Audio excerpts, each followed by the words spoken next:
எம்ஜிஆர் அவர்கள் அமர்ந்திருக்க எல்லோரும் பின்னால் நிற்பது போன்ற பல போட்டோக்களை பார்த்திருக்கிறோம்.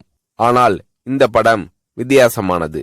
எம்ஜிஆர் அவர்கள் நியமித்த பல புதிய அமைச்சர்கள் சென்னை ராஜ்பவனில் பதவி பிரமாணம் செய்து கொண்ட பின்பு பொறுப்பேற்க கோட்டைக்கு வந்தனர். அப்போது எம்ஜிஆர் அவர்கள் தானே நேரில் வந்து ஒவ்வொரு புதிய அமைச்சரையும் அமைச்சரது அறைக்கு அழைத்து சென்று மாலை அணிவித்து வாழ்த்திய பின் அமைச்சருக்குரிய நாற்காலியில் உட்கார வைத்தார்.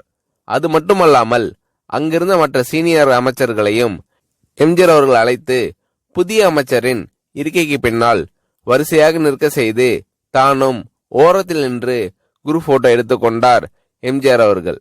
எம்ஜிஆர் அவர்களின் இந்த செயல் குடும்பத்தில் சகோதரனிடம் ஒரு மூத்தண்ணன் காட்டும் பாச உணர்வை பிரதிபலிக்கிறது.